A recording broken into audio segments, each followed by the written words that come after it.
But you know, think a lot of people think that our job is just so glamorous and it's just all fun about picking out flowers, picking out dresses, and it's really a lot of hard work and many, many hours to get that event exactly where it needs to be before wedding day. People, you know, most people don't realize this. I think the brides do, but maybe dads don't. And you know, they get it on wedding day when they see how many hours you've been on site and how much has been accomplished in just a day, and they definitely get it on day of. And they see us running around too, making everything work, and they appreciate it at the end. And that's a huge reward to see. I think it is. Last wedding we did, that Dad came up to me crying. I mean, that's a reward. Yeah, definitely. It is. That's the validation for the hard work. Absolutely, yes. Well, and I think that it's probably with a bride, and I don't know a lot about your industry. Obviously, I'm only an expert in mine, but I see what each of you does because we've worked with each of you. I see. Just give me a second. I'll get with the questions. From the peanut gallery. Peanut gallery doesn't think that I'm prepared. Apparently, I am. But I see that. In our industry as well, that they don't quite understand all that you do until afterwards. And fortunately for video, if they don't sign up for it, I guess you could say, you know, enlist the help of it beforehand, then it's gone. The same way with you guys in helping with a bride helping, they get through the process halfway and then everything goes crazy, but obviously they can still call. But I understand that I'm not staying on topic, as people are letting me know. So I will go back to the beginning. question? The first thing, like when a bride gets engaged, hopefully you guys are among the top few calls that they make. What's one of the top questions that they ask, Rachel, when they call? I mean, what's the sound in their voice? Are they panicked? Are they overwhelmed yet? I mean, definitely an overwhelmed sound. They'll spit everything at you really, really quickly and try to speak, you know, everything as fast as they can and get you all the details that they have in their head in the first sentence that they give you. And you're like, and what was your name? And and I'm like, okay, first of all, let's check and make sure that I have all your information, and need to know your date too, because I don't want you to waste time talking to me if I don't even have the date available. And you know, just judged on the initial conversation, I can kind of tell probably who I need to direct you towards if I'm not available.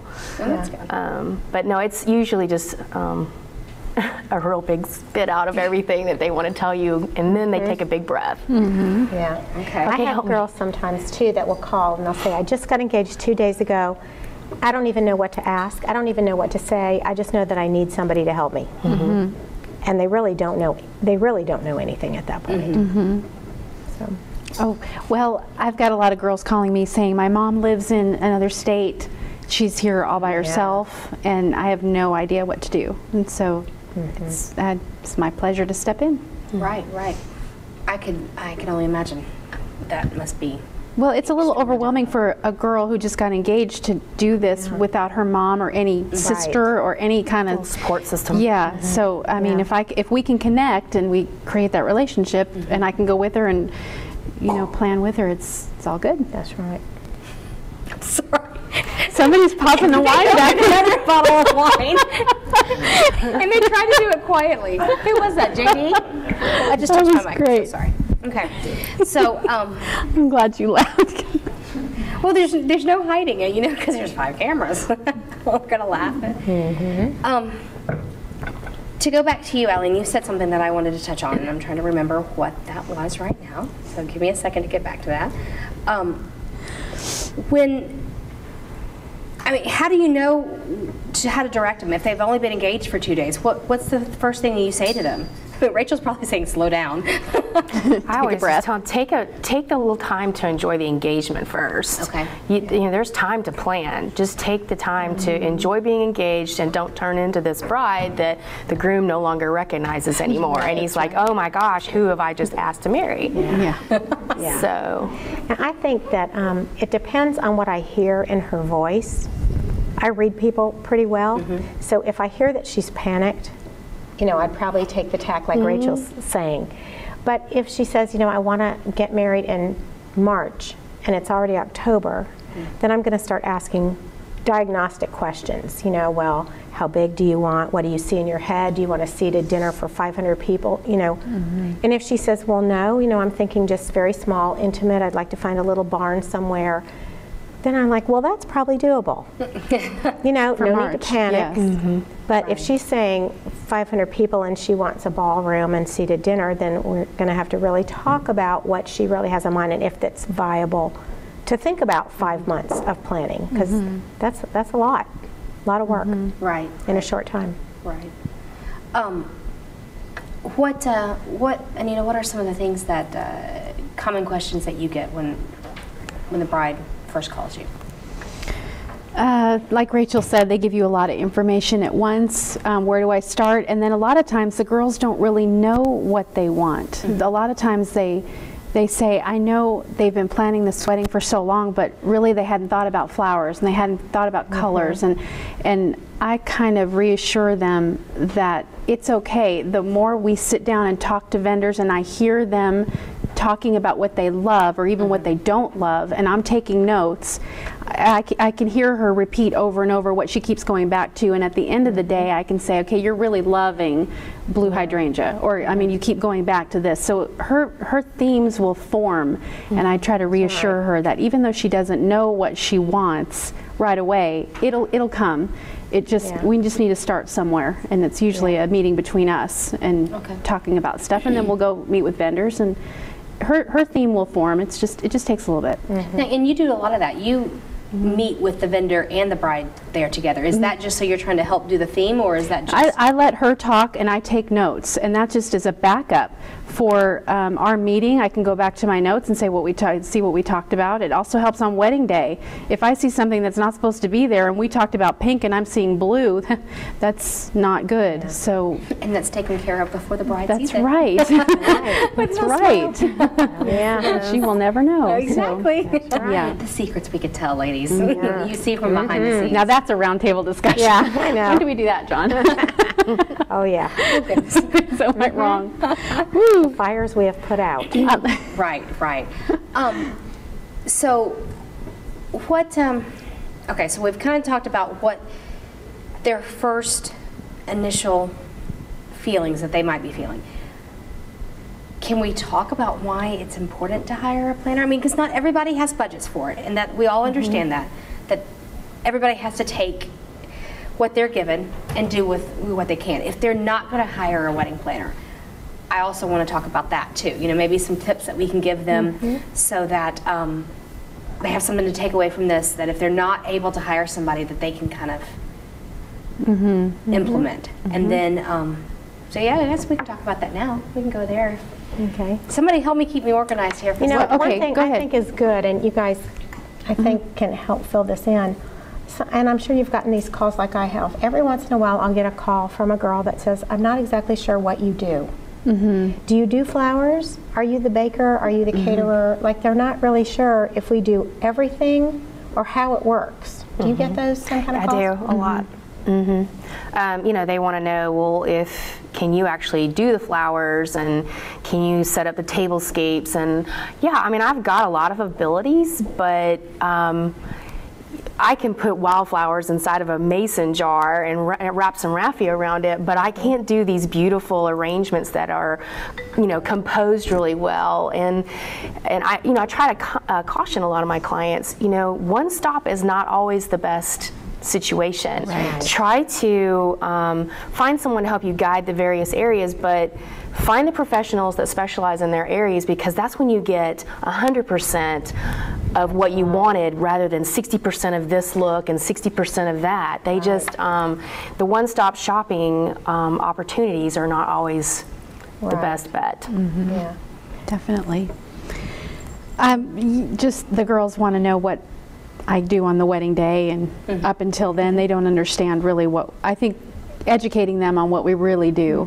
It's not just even getting them to the right vendors and forming their team, and once that's done, they don't really know what it goes beyond that. I mean, there's details that they're not even thinking of, like hotel room blocks for all these out-of-town guests, and the detailed timeline and logistics. How are you going to get guests from here to there, or a bridal party from here to there, or, you know, just I'm big on everybody eating lunch, so who's going to go pick Which really, that as up? a vendor, works well. Well, I want to make sure my vendors eat too, but I think just filling in all the details, they don't realize what we really do. And then the day of, they see us running around, and all I need them to know is that everything's taken care of. They are not the bride, they are not the planner that day, they're the bride. They're to enjoy their day. We're worrying about if the cake shows up and if the band is there and you know what's going on. They won't know. A lot of my brides say, will you tell me what went wrong? Nope. No, if you actually make it to the wedding day, you don't need to know. Nope, everything's going to go great. She won't know a thing. So what about these gals that are not able to hire a wedding planner? Do you guys have maybe just a couple of little bits of advice that you might give them on what to do? Like where to start? I mean, well, I usually tell them if I talk to them, and if they really can't afford a wedding planner, then my advice to them is to, first of all, figure out what their goal is, try to keep their numbers down, set a budget, and really work hard on figuring out how to make that budget work for them. Sometimes girls will be given, you know, a figure by dad or whoever, and they'll say, well, oh my gosh, this is so much money, I can go have whatever I want. Well, they might blow a big chunk of it, and then they don't have enough to do what they really need to do to bring it all together. So I tell them at the beginning and kind of help them, even though they can't maybe afford to hire me. I just kind of help them think through what a budget looks like, where to go to figure out a budget. And to me, that's the most important thing for them to start with. Explain to them why they need to stick with it so that the wedding ends up looking balanced at the end. And then I think also they need to entrust somebody to handle the day of for them. Not their mother, not even one of their bridesmaids or their maid of honor. Anybody that's actually in the wedding, participating in the wedding, should not be handling logistics. Find a special aunt or a cousin or a really good college friend, somebody that's organized and has an even temperament and you know, can really pretty much make sure that the plan gets stick to and they know, you know, what's true to their vision.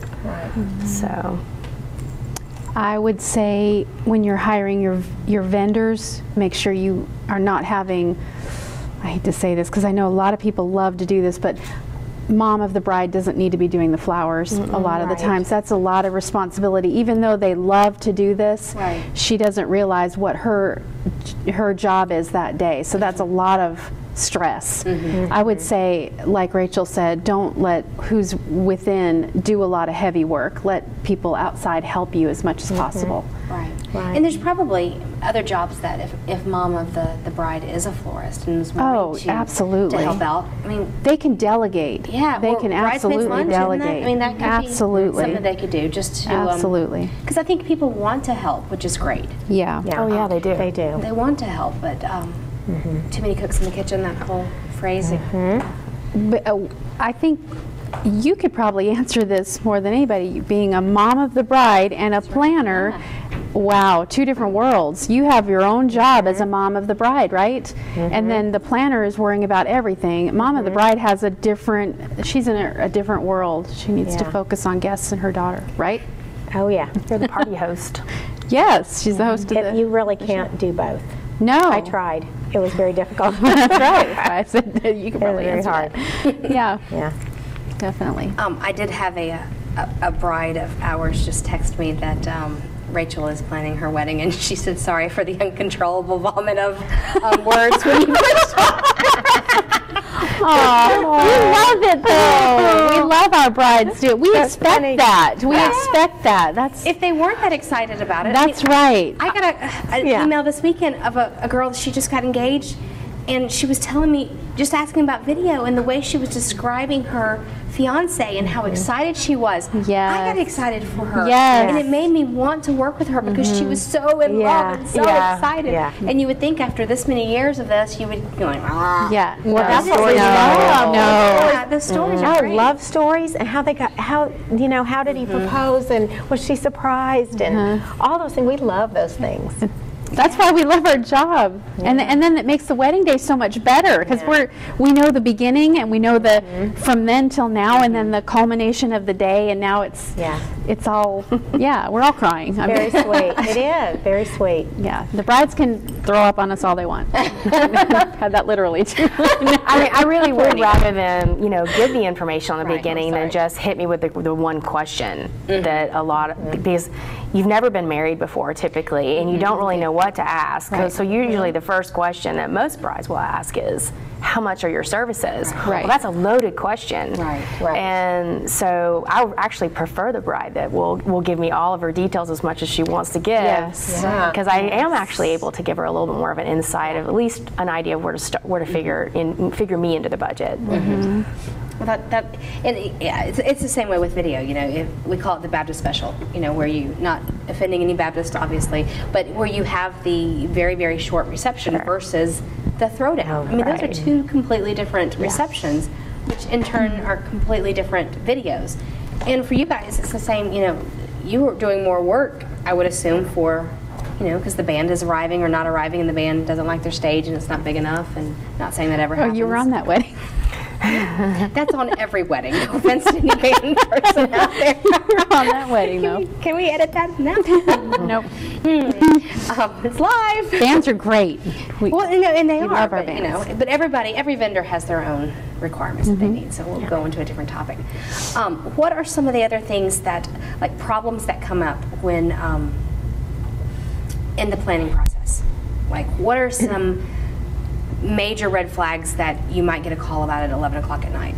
Like mom and daughter situations, family dynamics, it's a big one. Do you all have a minor in psychology, sociology, something like that? Yes. Feels like it sometimes. Yes. Yeah. It's funny. And if you don't, you need one? Yes. Yeah, well, I majored in child development in college, and I really decided not to use it. Right. But boy, has that child psych come into play. Yeah, just family dynamics, all that, Okay. So what's some of the major things that pop up, though, as far as, Well, I think for me, what I see a lot are moms and daughters that are really at odds with each other.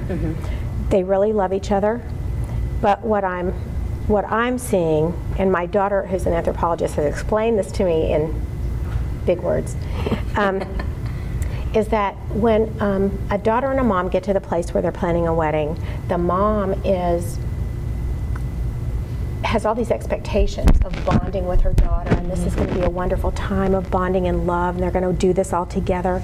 But the daughter is using this as an opportunity to break away and exert her womanness and her independence. So there's a huge, where the daughter's trying to get away and the mom's fleeing after her, and there's constant butting of the heads. And the mom's trying to back off, but she wants to be involved, and she feels the daughter's letting her go. Oh, thanks. So I see that a lot. I agree. I see a lot with mother of the groom and the bride. A lot of dynamic problems between the two of them for some reason. I don't know if it's feelings of I'm losing my son to this woman, or I'm not going to have, and there's just pushback and, just a few things that will come up along the lines of adding more guests to the guest list, even though it was agreed upon. Everybody at one point in time that everyone had an even split, and one side knows more people and will pay for the extra. Well, no, that's really not what the couple wants. So let's just try to dial it back. And so you're almost a mediator at that point. Definitely. The go-between. And I'm used to that. I've got a lot of brothers and sisters, and for some reason I've always been the mediator in the family. But me, I would say probably more on the groom's mother than the bride's mother, but I do have a couple of bride's moms too. Definitely. Well, what happens, and I know I want you to go as well, but go ahead. Just in saying that, and I'm not trying to be a greedy person or anything, but what if the bride's family is paying for the wedding, and the groom's family is the one that lives here? Okay, so they're going to naturally have more people here because that's where the wedding is going to be. But the bride's family is paying for it.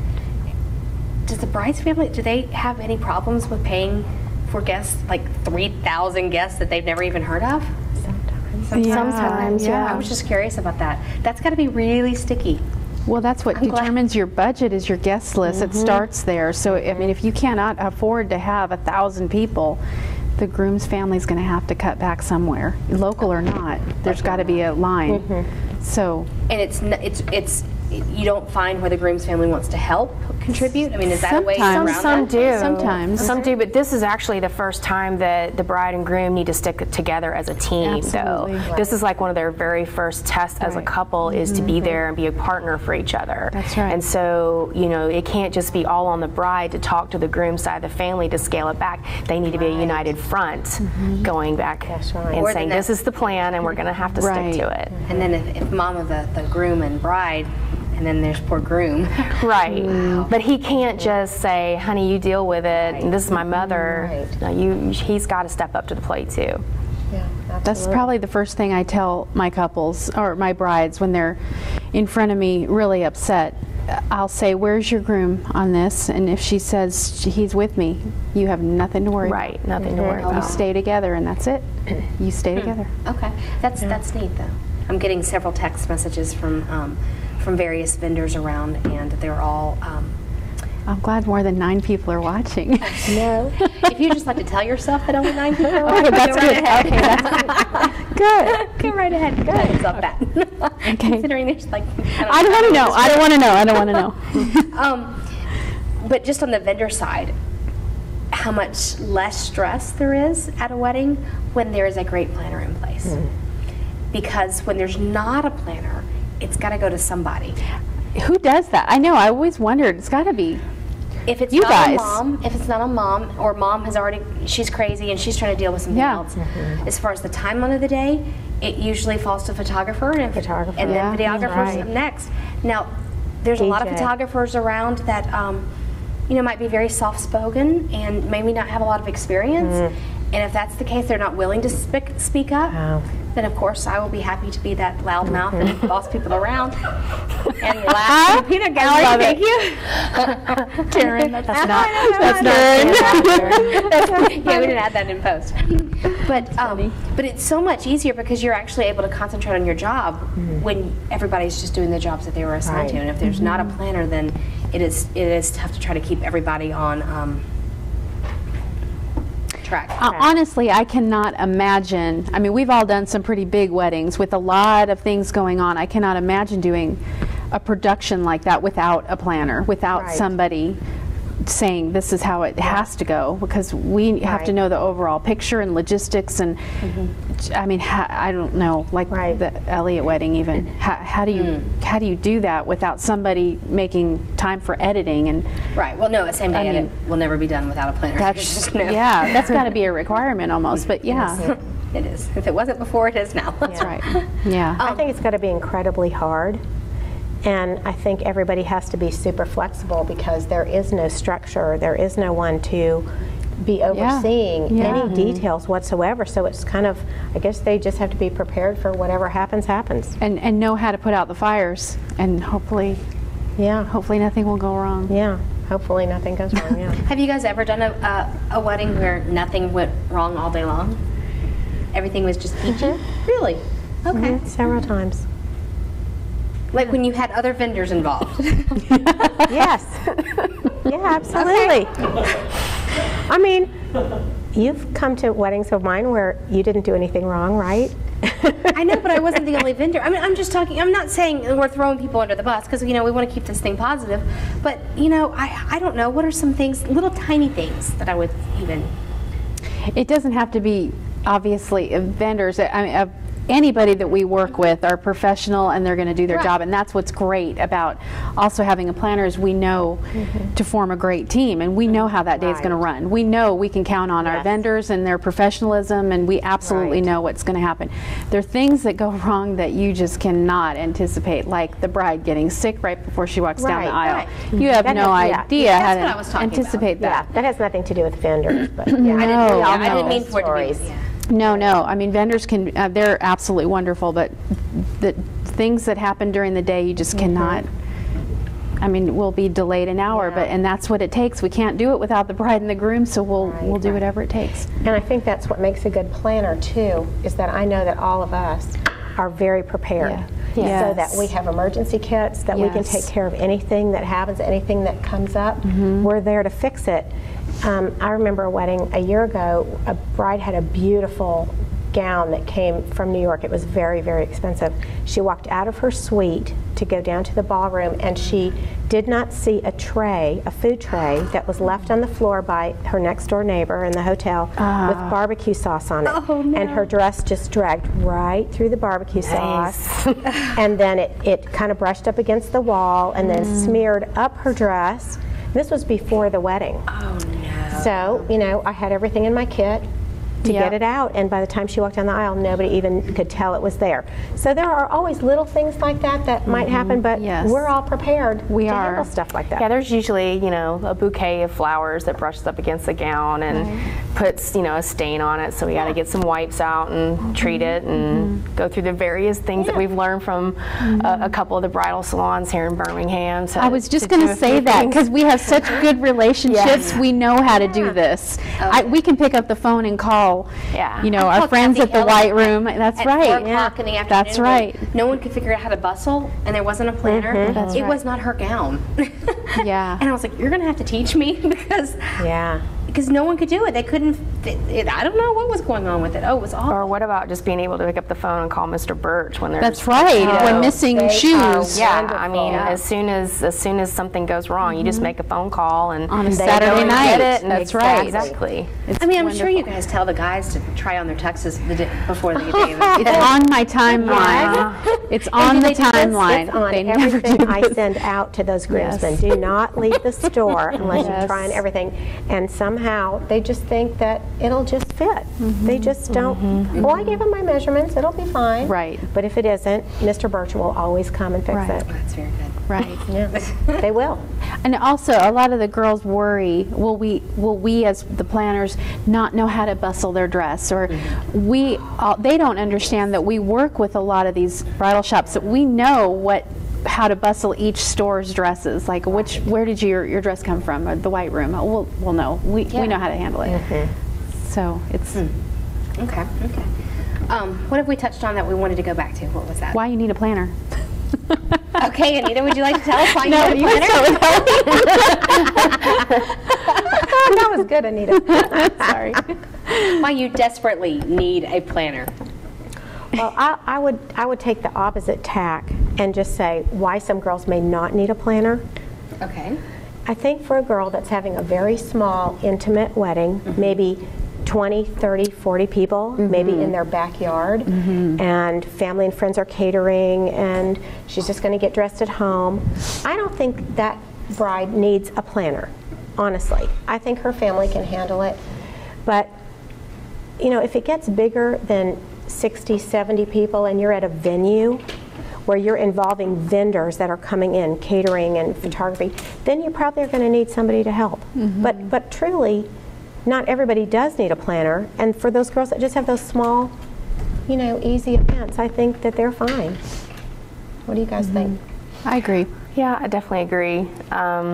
There are occasionally a bridal call with a very small budget that I know won't even get them a venue much, or even half of the catering costs that I know that, you know, they may be in love with this photographer, or, and I'll just have to just pretty much say, this is reality. There is no reason to go into debt for a wedding. You can still have a gorgeous affair, just it has to be scaled down, and it has to be realistic. Yeah. Just there's really no reason to have a planner if it's small, real small. Well, I ask the bride what's most important to her, and if it's, I mean, if she just has to have gorgeous, gorgeous flowers, and that's where she wants to focus most of her budget, and on a really small budget, you won't be able to afford a planner, but it's important to get what she wants on her wedding day, what she's always dreamed of and envisioned.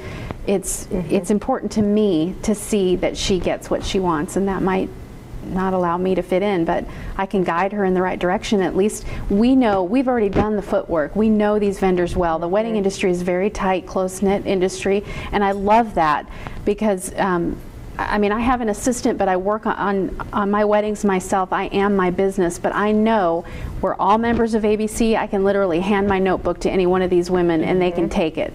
So we back each other up, and vendors do the same thing in the photography category, and I mean videography. We back each other up, and we're competitors, but we're friends, and we trust each other, and that's really important for brides to know. So if they can't afford their all-time favorite photographer, maybe we know people that they can afford that are you know, good too, that they might want to talk to. Well, and I think one of the best thing, not one of the best, one of the great things about you guys, when you work with so many different people, that's a thing that they can use to their advantage, because you know in your head, if you say, okay, I only have, I don't know what's the number, $4,000 to spend on photography, or I don't know if that's a good number or a bad number, I really don't know. But you know people that you can direct them to. And that saves a whole lot of time and legwork too, I would think, and heartache. Because what if they fall in love with somebody that's $8,000? And they're $4,000? Because so many people don't put pricing on their website.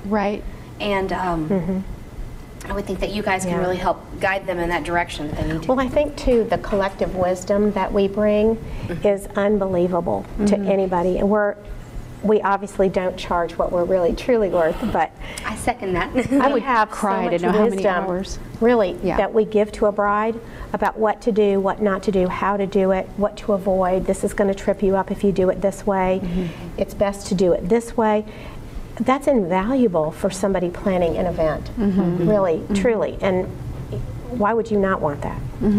I was talking with a gal the other day. She did not have a planner, and they were Catholic, so they have getting married in the church. So they have a time that they're going to be 1 o'clock or 8 o'clock. Yeah, you know, they have some time. They have a couple of hours. And she was just trying to figure out what to do with people. And I have worked so many Catholic weddings with planners and without. You know, those that take them off-site.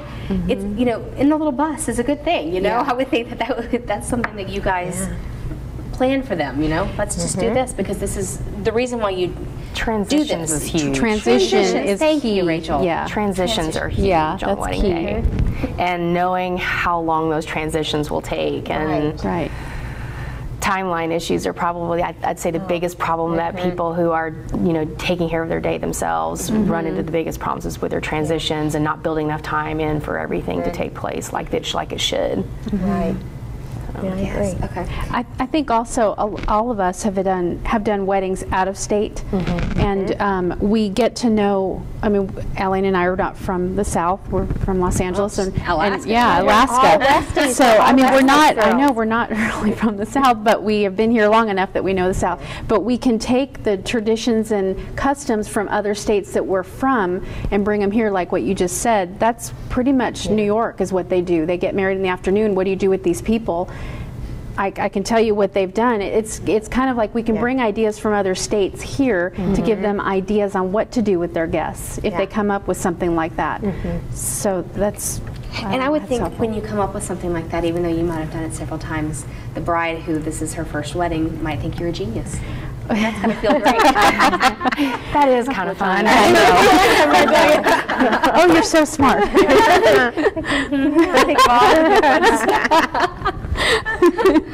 Okay, let me check my questions. My questions here.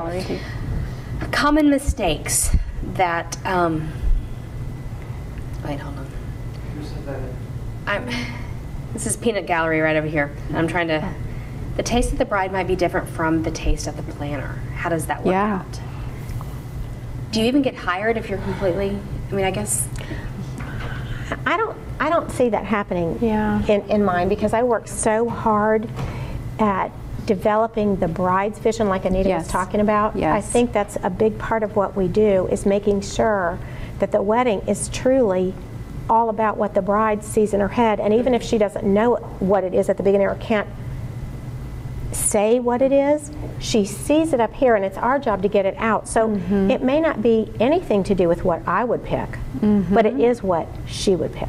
Right. And that's our job. That's right. And a lot of brides say, and I said this before, what is your style? I do not have a style. It's their style. We need to bring it out of them and then make it come to life. Right. And there is no, well, I would do it this way.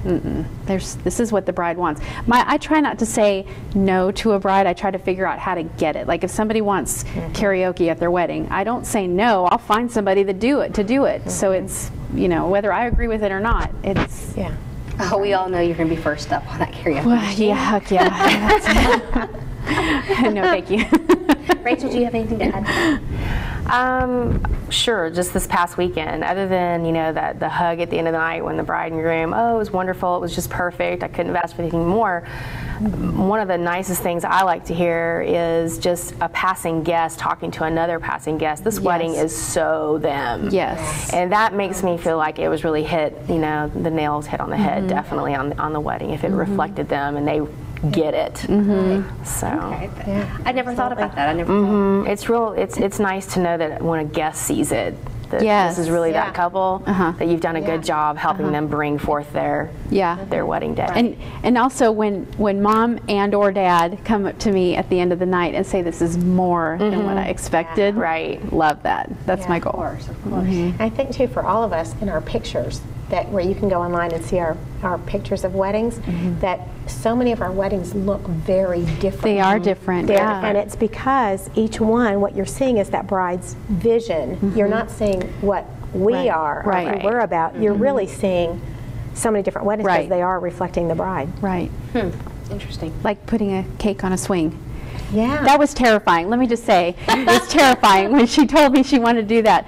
But we had to figure out a way to get it done, and it was spectacular. For you. I know. Why are you doing that, Anita? I know. It was terrifying, but we figured out a way to get it done, and it was spectacular. It was great. And was it when Jan O'Donnell put the cake on, the swing settled a little bit? The chain was kinked, and it dropped. I didn't breathe for 3 days, but we put a table underneath it just in case it didn't.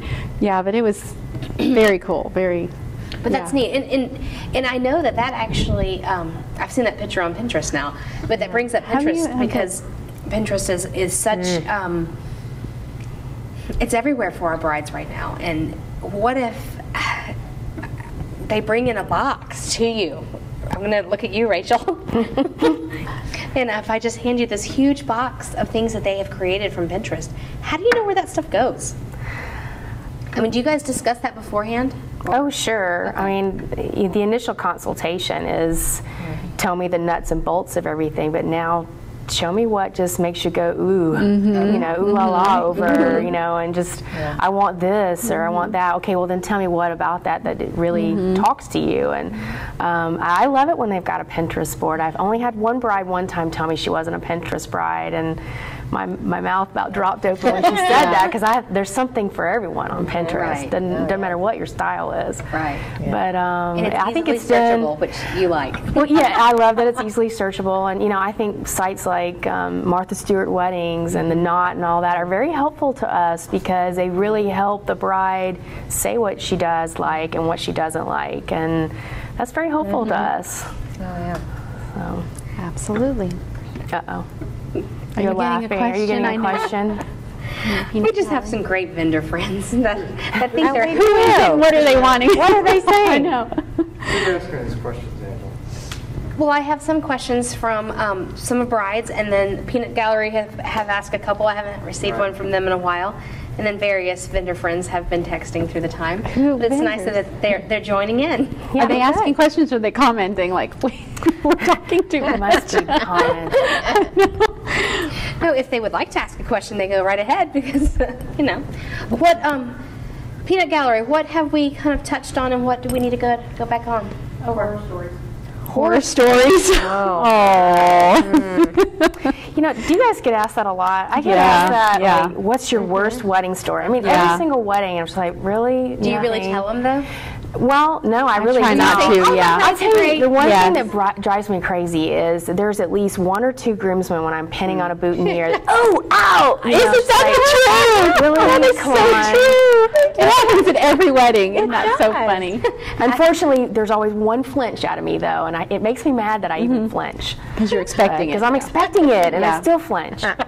Groomsman number 8 will do it. And, it happens every time. I think probably the only hard thing I had was I had a maid of honor go down last year during the ceremony. She fainted on us, and just heart condition, hadn't eaten like she should during the day, and I don't understand this obsession with wedding day starting out with mimosas at 6 a.m. and going all the way and not eating a bite of food and expecting to be okay by the time ceremony rolls around at 5:36 p.m. Well, no wonder your sugar levels are. Let's be clear that Rachel is not saying that she has anything wrong with anything against mimosas. I have obviously no problem with alcohol, in addition to the mimosas. Yeah, moderation and eating, and don't tie it on so much the night before. You still have a party that night to deal with. So don't. It's a long day. It's a long day. It's a really long day. Okay, horror stories, would you like? I don't know that I have so much horror stories. I have funny stories. Okay, so we'd love to hear.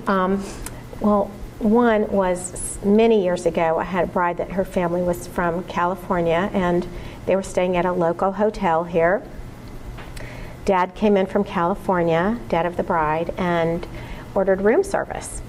And the girl, Anita remembers this story.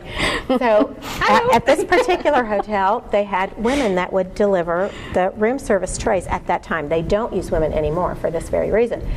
And she went and knocked on the door, and Daddy opened the door, and he had not one stitch of clothing on.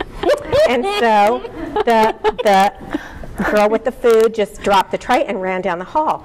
Well, the funny part was she didn't know that this was the dad of the big wedding the next day, and he was known as Mr. Room 694. And so the next day everybody was talking about Mr. 694 and what had happened the night before, and then I found out that Mr. 694 was the dad of the bride. Oh. And so it was just kind of a funny thing because it was going out throughout the whole hotel, and everybody was talking about him, and then we realized who he was. And I had to act, towards him professional and not act like I knew anything, or, so it was kind of a funny scenario. Yeah.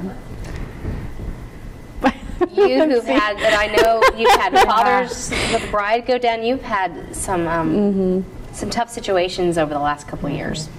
I have, and daddies they get me to the core, but yeah, I did have a dad have a heart attack on me, but that was, it worked out. He survived. He's great. The couple got married that night in the ER. Everything was great. But I think when brides ask me about horror stories, I don't really tell them. I mean, their wedding's going to go great. Nothing's going to go wrong. They won't know anything that goes wrong.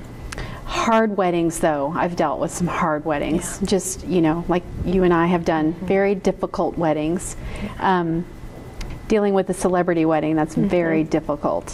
When you're dealing with security, and it's not just the wedding, you're dealing with big outside sources and big personalities. Yeah, by far that was, it's not a horror story, it's just what stands out in my mind what is the dynamics of that whole weekend and the year planning it. That's, I learned a lot. I learned a lot. Yeah. Rewarding, but I learned a lot, Okay. I think we learn something at every wedding. Every single, still after 14 years, still learn.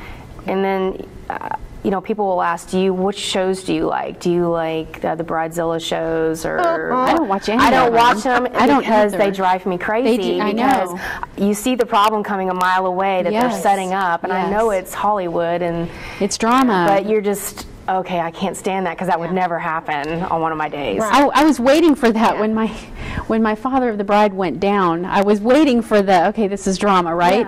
Yeah. There was no commercial break or anything. That was tough. But I don't watch those. So kind of, if we were to be wrapping it up, any last and final thoughts? I mean, we've done horror stories. We've done tips for brides that are not hiring a planner. We've done some top concerns, the top concerns that brides have when they call you. We completed that, didn't we? Did we complete that? Okay. I don't remember. We did talk about it. We did talk about it. I'm not the best at completing things. I'm so sorry. Any Any kind of tips, final wrap up? In conclusion?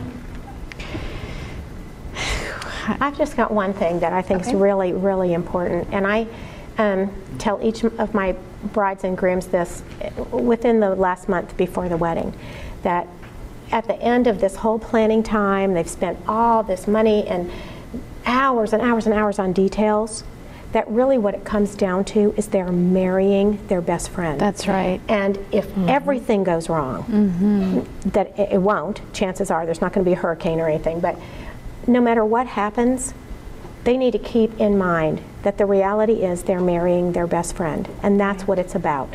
So if by some chance something did go wrong, no one's going to know about it except them and me, and they need to focus on the person that is the love of their life. Absolutely. That's what it's all about. Absolutely. Very good. Rachel, you have a... I would say definitely just trust your planner. Trust us to do the job. Trust all your vendors to do their job. Don't try to micromanage the DJ or the florist so much. As long as they get the major picture, trust them, because 9 times out of 10 you're going to end up with something spectacular that day, because they loved you and they went overboard for you. Because it's everybody likes to feel like they're loved and appreciated, and the more that you do that, you love on your vendors and appreciate your vendors, the more they give back to you, and the more you end up receiving on wedding day. It's really true. So I would definitely say, and even afterwards with final product, finished product pictures and videography, I would just say trust your vendors and trust your planner to do what you ask them to do, and just enjoy the day. Yeah, that's good. I would agree on both of them. The goal of the day is to be married and enjoy your life, your new life, but also there's a point, probably the week of the wedding, where we've done all the planning for a year or longer, sometimes less, and we've already micromanaged. We're going to go through every little detail, and the timeline is approved, and every little minute is accounted for, and there's a time where I say, okay, you're off the clock. Let's enjoy now. Let's have fun. And they need to just leave it to us. We've hired the best team possible. You've got a great planner in place. We're going to handle it. And I really want them to enjoy, and when I can see the couples just really having fun and then crying at the end, and this was so great, and that's it's a reward that no one can. I think that's why we all do what we do, because it's just, you can't even describe it. It's intoxicating. Oh my gosh. I mean, we have it on our end too. It's definitely. And as vendors, we it takes a while for all of us to come down from that high. So we'll, I like when we meet at Cheesecake Factory. I know. Your feet are hurting so bad, it kind of brings me down pretty fast. I know, but it's fun for us to see it all come together, and the whole team is excited, and that's awesome. Yeah. Very good. That's awesome. Okay, if we're all good, I'm going to say thank you to Anita Canellis. Thank you, Rachel Grammer. Thank you. Thank you to Alan Gamble. I think we are good to go.